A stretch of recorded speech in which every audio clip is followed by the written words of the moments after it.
Okay, so it's been a while, YouTube. I decided to try and make more YouTube videos. I'm not the the purpose of this video per se isn't technically the first video I'm gonna make. I just wanted to test out my new mic and to see if my video editing software still works and how good the capture on the PS4 is, the native capture, just to decide whether or not I needed to get a capture card or whether or not I can just rock with this for a while. But I wanted to double this test video as a Abyss Floor 11 Chamber 2 video guide, kind of, or just like a clear, I don't know. I'm not really sure how relatable this is gonna be for free-to-play players because I'm not a whale, but I have been playing this game roughly since it came out for about, give or take, like 2-3 weeks after. So I do have darn near every 4-star in the game, except Xingqiu. For the floor 11, I'm not going to be using any 5-stars. I didn't have them when I recorded this. I mean, I had them when I recorded this, but I didn't use them. So I was just going to run down what teams I use, the team comp, and then yeah, we'll see. If anybody really wants to see more of these, then I can make more. It just really depends on how the viewers respond and all that. So first off, right out the gate, Anemo MC, level 80. Weapons, Vivonia Sword, 70 out of 80, R2. Artifacts, Viridescent set, 4-piece. C6, Constellation 699. I mean, not Constellation, Talent 699. Next off, Official, level 80. Weapon, Rust, level 80 as well. R2. Artifacts, 4-piece, Thundering Fury. Constellation, C3. Talents, 696. Next, Beto, level 80. Debate Club, R5, level 80. Artifacts, 2-piece Thundering Fury, 2-piece Bloodstain, C2, and then level 6 for talents. Zhangling, level 80 as well. Crescent Pike, 80, R4, Artifact set, 4-piece Gladiator, C3, and talents 779. Kaya, 70. Harbinger of Dawn, 80 out of 90. R5, at least I think I use 80 out of 90. I'm pretty sure I use 80 out of 90 for the Abyss. If not, then it was level 80 maxed out. I can't remember. I'm pretty sure it was 80 out of 90. Artifacts, 4-piece Blizzard, C1, Constellation level 5, then Diona, 60 out of 70, Fabbo, 70 out of 80, R2, 4-piece Maiden set, C0, and 244 for talents. Chongyun, 60 out of 70. The Snow Tomb Claymore, level 1, R1. Literally 0 investment in this weapon whatsoever. 2-piece Gambler, 2-piece Noblesse. I literally have no idea what to do with this character for what I need him to be. And then C1, talents 1, 3, 2. Barbara. I hate the fact that my Barbara's like this. Level 60 out of 70. Favonius Codex 28 out of 40, R1. Artifacts 4-piece maiden set, and a whopping C6 C6 Barbara. Talents 194. I hate the fact that this is the only character I have C6, but here we are. This is our day and age. And Amber, level 60 out of 70. Although I think when I recorded this, she was level 50. I'm not sure, either 50 out of 60 or 50 flat. I can't remember. It was probably 50 out of 60. I did some grinding yesterday, so I honestly can't remember.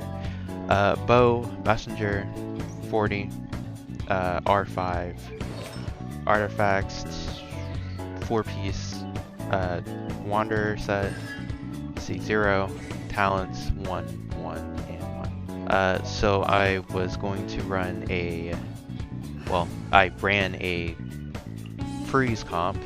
So Kaya, Chongyun, Animal MC, and then Barbara on, for the first half is Beidou, Fischl, Zhengling, and Diona as heals. The resonance for that would be the Lightning Resonance, which is actually really good on this floor. You wouldn't think so because everything, the lightning debuff that the floor has, but when you do a lightning based reaction, you have a 100% chance of getting a particle. It's on a 5-second cooldown, but Fischl is really good for that because her bird it's just up for a very long time, especially if you have a sack bow. That would be way better on this, but I only had the rust leveled up for this, or something with ER, something with really good ER for Beidou as well. But for this team comp, it's really good because you have Fischl funding Beidou's ult, and Beidou basically vice versa. Okay, so I end up going for the character attack speed increase. I don't remember what card I had before that, but for this first half I used Zhengling for the carry, Beidou, Fischl, Diona as the healer.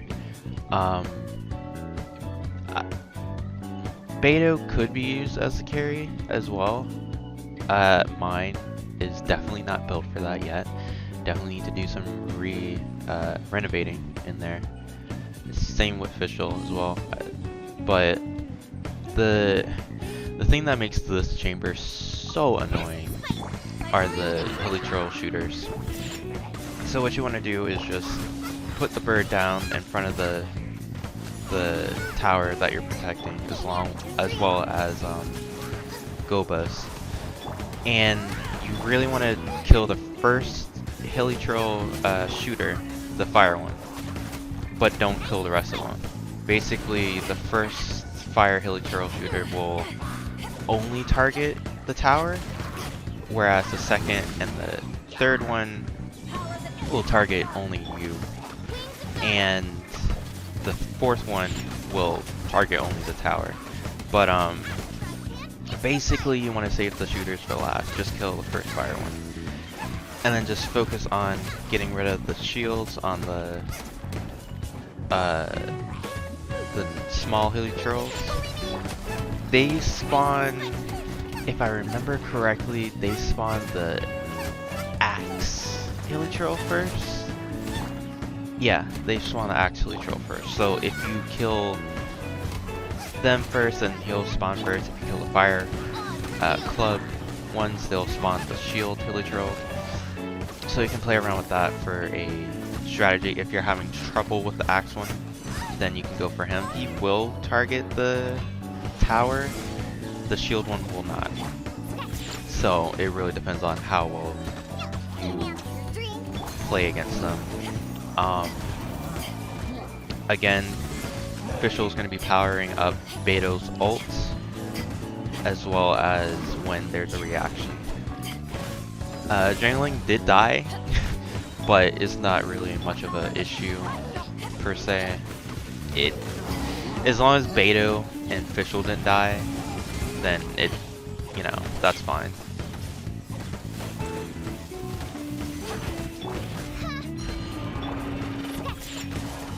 Oh, also with the Hilichurls, they have predictive aiming. It's not tracking per se. So if you really need to, you can juke out and play around with their aiming. So what I mean by that is, if you're going straight, they're going to shoot in front of you rather than straight at you. So if you're aware of your surroundings, you can make it so that they aim away from the tower if you're fighting near it. I'm not sure how consistent it is, but it is something that I noticed in this run.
So after killing the giant Hilichurl, I killed the second one.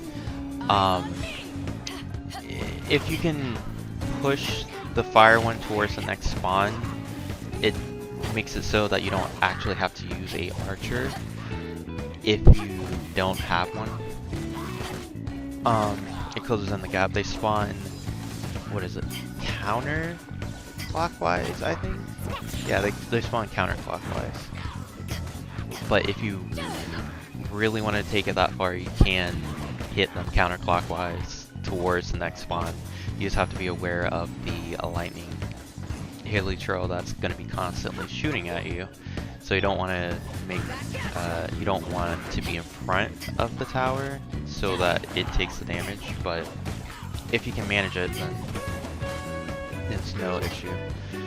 After going through all the fire ones, you obviously go for the lightning one next, and that's pretty much it for this half. It's nothing really too complicated. Once you break it down, it's just extremely frustrating.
Okay, on the other side, Freeze Comp, Kaya Chongyun, Animo MC, and Barbara.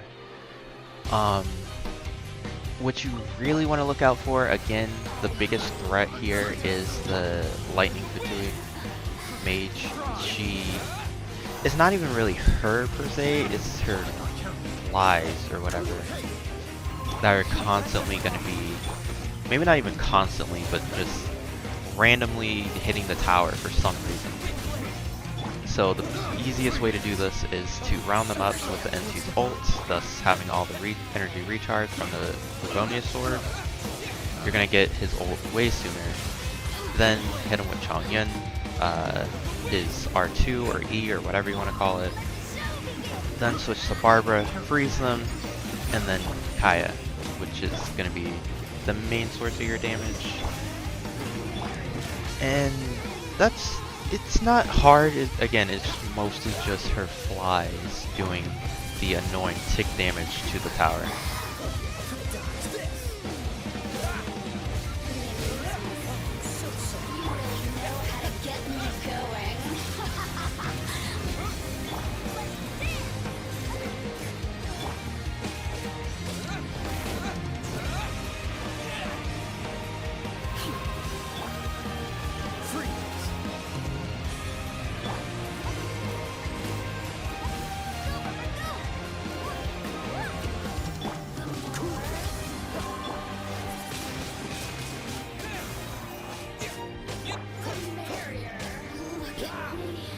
Okay, so for this next part, only focus on the Brawler and the Hammer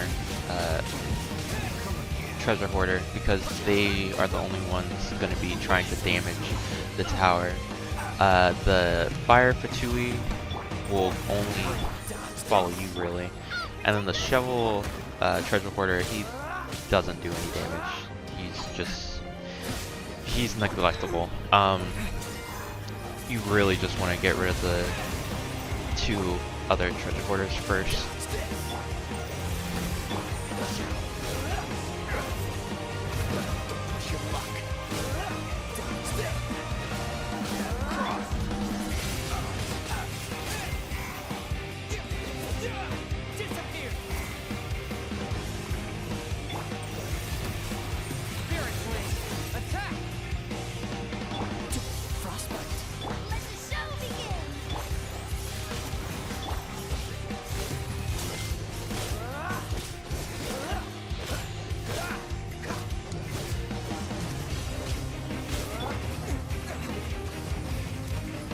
So with that, it's pretty much a wrap for the this floor. Not really sure how I took extra damage at the end after I sucked up the Fatui and the treasure hoarders. I think maybe the Fire Fatui's clones do extra damage when they explode. I'm not sure, because that was the only thing that was near the tower before I moved them to the left.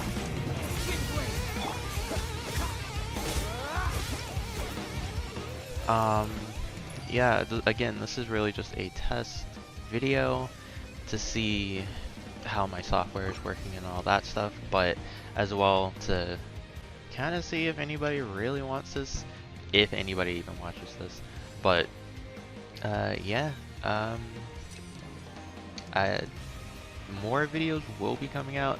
Not gonna really be a Genshin channel per se. You know how everybody says that, just like nobody's this channel, and then they end up uploading 6-7 videos of that content. But I'm gonna try and upload other videos, but the issue is, you know, what I need to do with this channel, and the content for those games aren't exactly one-to-one for each other. I like Overwatch, but that game's dry as a bone, and Apex is highly infuriating. But again, it really, I'm gonna try, but we're gonna see how this goes. And there's also other content, non-gaming related, I would like to put on the channel as well, but we'll see how that works out. But for starting out, I am going to be making Genshin videos since it seems like that's the one game with content constantly flowing, roughly. So we're going to see. Also, I stream on Twitch, shameless plug time. Stream on Twitch. I trying to stream every day, but we'll see. I don't know. But I'll put a link in the description. twitchtv.ultima. Or the Ultima. I think I have it set as that now. But yeah, that's the end of this video, and I'll see you guys next time.